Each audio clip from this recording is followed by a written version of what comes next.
Bonjour, bienvenue dans Signe d'Actu, l'actualité en Nouvelle-Aquitaine en langue des signes. On débute ce nouveau numéro par l'actualité politique et les élections régionales.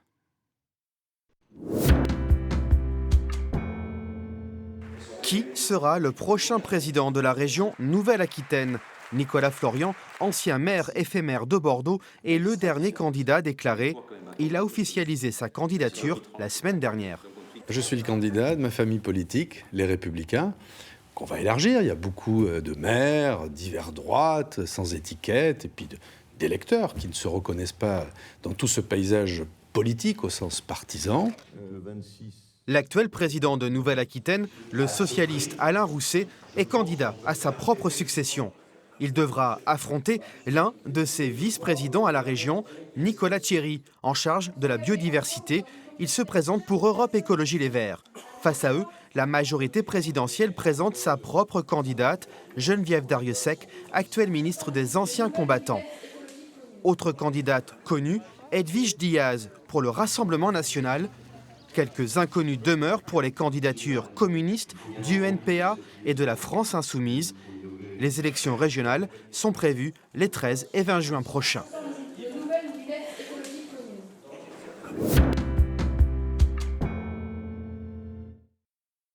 Êtes-vous vacciné contre la Covid ? À Poitiers, il est à nouveau possible de prendre rendez-vous si vous avez plus de 75 ans ou si vous bénéficiez d'une prescription médicale. La vaccination des personnes âgées reste la priorité. Indolore. On en a fait 7 000, alors que sur la Vienne, il y en a à peu près 40 000. Donc on a encore du travail. Il faut bien que les gens comprennent qu'on ne peut pas vacciner tout le monde le même jour, malheureusement. Nos moyens sont importants, mais on ne peut pas faire plus de 700 injections par jour. Un mois qu'il n'était plus possible de prendre rendez-vous par manque de doses. Seuls les rappels étaient pris en charge. Les patients sont désormais rassurés. On vit toujours dans le stress et là, on espère au moins être... Si on doit faire attention, on continuera, c'est sûr, mais au moins ça libère un peu l'esprit. Les autorités de santé l'assurent, plus de risque de rupture maintenant dans l'approvisionnement en vaccins.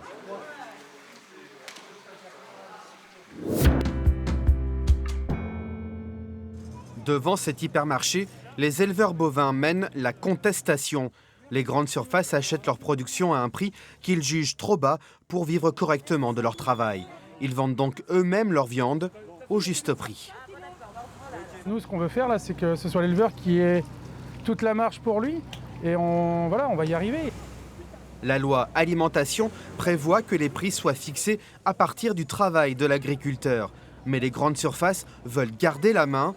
Les négociations annuelles qui se tiennent depuis une semaine à Paris sont très tendues. Cet éleveur des Deux-Sèvres estime qu'il perd de l'argent dès qu'il vend un animal. Oui, il me manque au moins 60 centimes du kilo. Sur une vache qui fait à peu près 420 kilos, vous faites le prorata. Voilà, ça fait un billet de 120, 150 euros.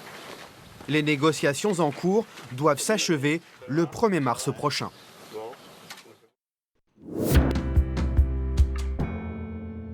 Éviter à tout prix la situation de mars dernier.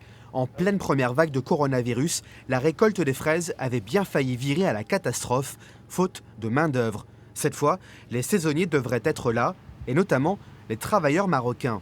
La préfecture du Lot-et-Garonne leur accorde une dérogation.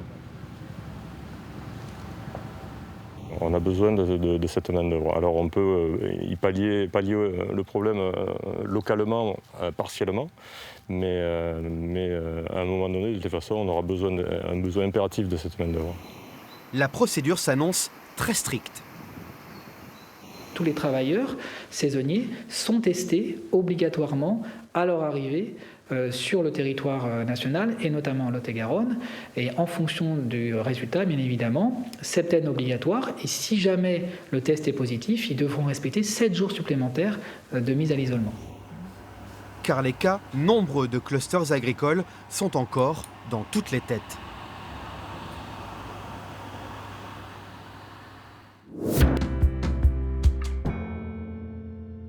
Elle est sourde, mais son handicap ne l'a pas empêchée de devenir chef d'entreprise. Maëlle Mignot est esthéticienne à Poitiers.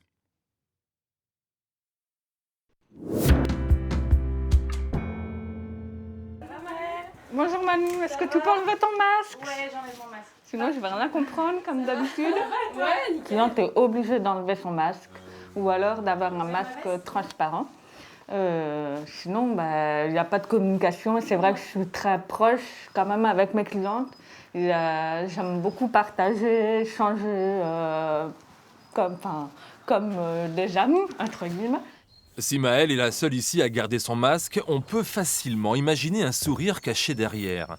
Depuis l'âge de 3 ans jusqu'à l'adolescence, cette jeune sourde a choisi de travailler chaque jour avec un orthophoniste.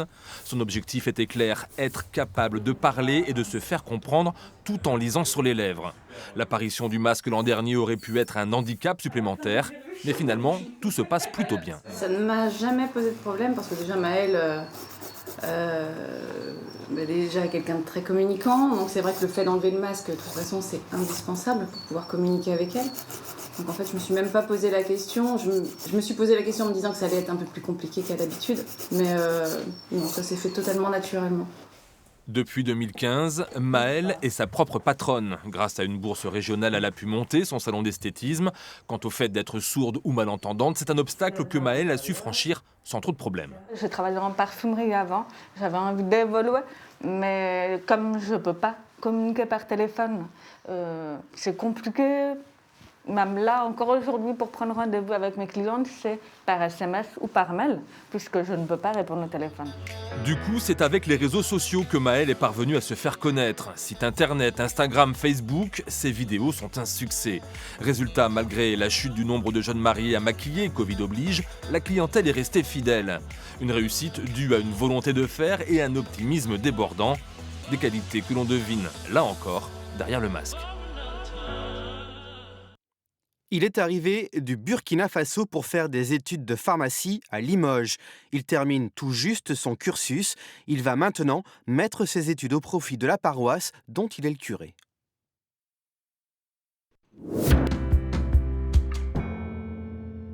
Je vais emprunter votre mutuelle.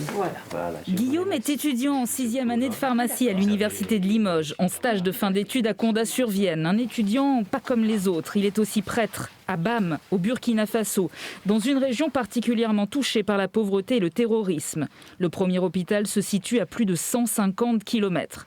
Il y a un dispensaire, certes, géré par le diocèse, mais pas d'accès aux médicaments. Alors son évêque a eu une idée. Il a eu l'idée de former un prêtre pharmacien qui, à la fin de ses études, reviendra ouvrir une pharmacie à but social pour rendre les médicaments accessibles à la grande partie de la population du Burkina Faso. En France, cet accès est si facile aux médicaments. Dans son pays, Guillaume ne le connaît pas. Alors les pharmaciennes qui l'accueillent en stage mettent tout en œuvre pour l'aider au mieux dans sa future mission.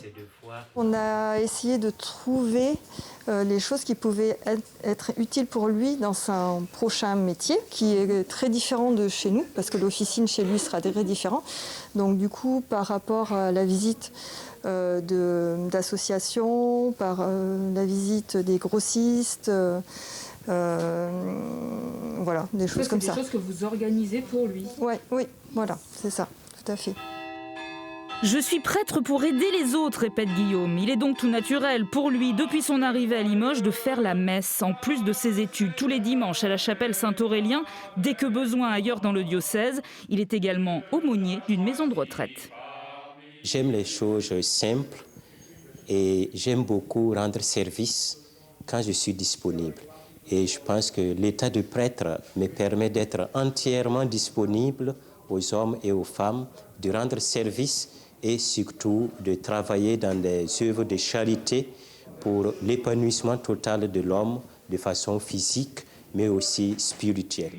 Guillaume Zango soutiendra sa thèse en décembre. Il sera alors docteur en pharmacie. Il repartira au Burkina pour l'aider à acheter le matériel nécessaire à la construction de sa pharmacie. Vous pouvez vous adresser à l'association diocésaine de Limoges. C'est la fin de ce numéro de Signe d'Actu. À bientôt.